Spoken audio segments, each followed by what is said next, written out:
I'm in Marina di Pisa, which is a lovely 19th century seaside community by the mouth of the Arno River, about 10 kilometers from Pisa, in the home of Dr. Fabio Ruberti, who has very kindly invited me here and has allowed this film to be made. Dr. Ruberti is one of the world's great underwater explorers and divers. He is the head of a group that specializes in this kind of research. And the reason why we are here is because his work relates to some extent with the life and the events of the Duke of Abruzzi's life. And it has also significance because as an explorer of the sea, it relates to the Duke of Abruzzi, who was an explorer of the mountains. So the whole range of the exploration is pertinent to what we're going to speak about. Also, Dr. Ruberti's group a few years ago found in the waters of Albania the wreck of the Regina Margherita battleship, which was the flagship of Duca Degli Abruzzi. It was a remarkable discovery, and of course he will tell us about that. And so I'm very pleased, and I will now ask Dr. Ruberti some questions about his work, about his discoveries, and about Duca Abruzzi. Dr. Ruberti, what do you know of Duca degli Abruzzi? And have you had occasion in your career to study his life and what he accomplished? I began to know something about the Duke Luigi Amedeo degli Abruzzi when I was living in Kenya, because there was many memories, still many memories and old pictures about his expedition, the Ruvenzori. Then the real encounter and the occasion to study something about the life of the Duke of Abruzzi was when we made the expedition and the discovery of the battleship Regina Margherita, sunk in World War I in December 1916 in the Albanian waters. And that was the main occasion to study a lot about the Duke lives. And then finally, when I was elected fellow of the Explorer Club in New York, I found that the Duke was a very famous Italian predecessor in the club. Dr. Ruberti, what is the nature of your work? And could you tell us a little bit about the group that you founded and that you still head? Talking about the expedition fields of the part of my work, and we have a group that is the name is INTD Expedition, devoted to the exploration of famous shipwrecks, mainly of World War I. Like we made the expedition on Austro-Hungarian battleship Saint Isvan. Then, like I said before, we discovered and we made the expedition of the Italian battleship Regina Margherita, the German submarine UC-14, between them the several that we have done.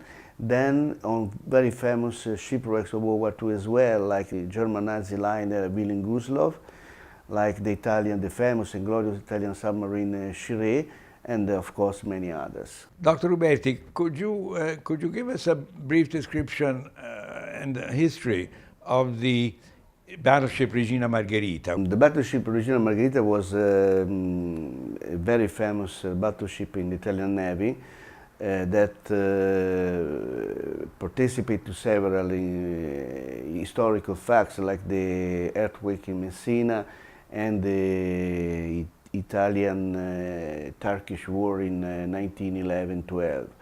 But the story of Regina Margherita is strictly connected with his loss in December 1917, and the wreck of the battleship was totally lost, until was found 90 years later. But a member of our group and the name is Cesare Balzi, that he is a non-commissioned officer in the Italian Navy and is belonging to our group of explorers. Le straordinarie immagini della corazzata Regina Margherita affondata 90 anni fa al largo dell'Albania. Le immagini della corazzata Regina Margherita, una pagina di storia ritrovata in fondo al mare. La nave della Marina Militare Italiana è affondata 90 anni fa al largo dell'Albania. The sunk happened in a stormy night, and the Italian authorities at the time, in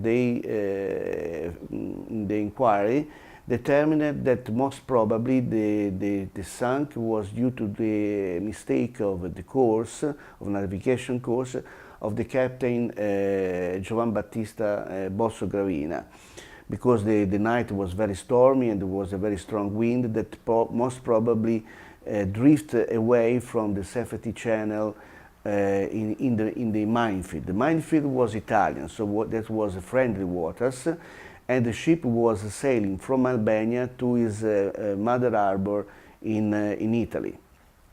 It was carrying also a very important general back to Italy to be replaced. This was a very shocking fact at the time, because in that period we lost a total of 2 cruisers and three battleships for several reasons.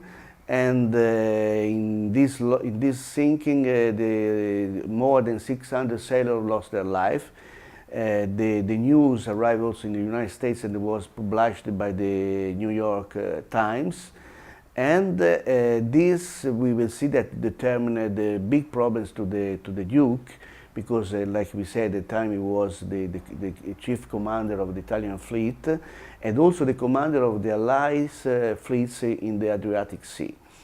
So this of course was a very unhappy fact for many people, including the Duke.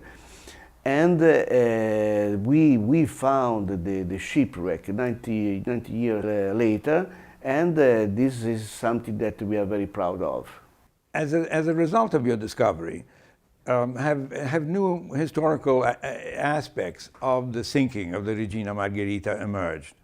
The main results that emerged from the discovery, and of this result we are very proud of it, is the fact that the commander of the ship, Giovanni Bozzo Gravina, didn't make any mistake like the Italians commander supposed, because we found the shipwreck exactly in the middle of the safety lane, of the safety course, where it was supposed to be.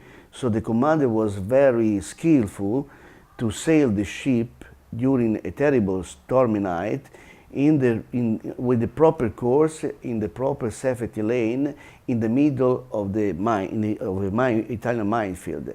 So he didn't have any guilty about the sinking, and we have been thanked by the commander's family and the heirs, and also the Italian Navy, the historical office of the Italian Navy, decided to change the official history of the ship with the facts that we discovered. We found, together to some German and Austrian historians and shipwreck historians, that most probably the unit that sunk the Regina Margherita was the mine-layer German submarine UC-14 that few months earlier the sinking dropped mines in the safety lane of the minefield, of the Italian minefield. So most probably the captain the ship hit 2 of these mines, German mines. But there are some controversy on this version, because due to the memories, books of a former commander of the Austro-Hungarian spies agency, Commander Clements, he stated that the sinking of the ship, of the Regina Margherita, was due to a sabotage of his unit. But of course, without giving any evidence, true evidence, historical evidence, so the sinking, the real reason of the sinking of Regina Margherita in some way remain even today a mystery. I would like to precise that aboard of the ships there was, as a higher rank, there was a Commander Giovan Battista Bozzo Gravina, and a higher rank, a general, that I don't remember the name, that was returning to Italy. But the Duke was not aboard. He was, of course, at the headquarters in Rome to manage all the conduct of the Navy during the war. Dr. Ruberti, as a result of your research and your discoveries, what view do you have of the Duke of Abruzzi? Before, I didn't really know much about the Duke of Abruzzi, but the story of my life made me encounter his figure several times, and especially with the story of the Regina Margherita, I had a chance to study and to know more about the Duke, and I made my own idea, of course, that I don't know if it is true or not, but I think it's quite close to the truth. Because I suppose, I think that he was a brave man, very adventurous, very determined, a sort of go for it, you know, man. So, of course, this is an attitude that is at the base of many success in the life, but also it exposed to more risks. And so this determination, of course, and risk could become an easy weapon in the hands of people that are jealous or envy. And most probably this is something happened to the Duke, because this failure in the sanctions of the Regina Margherita and also of the other ships were determined by this decision to adopt a certain strategy. And of course the enemies, personal enemies of the Duke, Italian and maybe also allies, determined his unlucky situation when he was removed from his command. That's my idea, I think.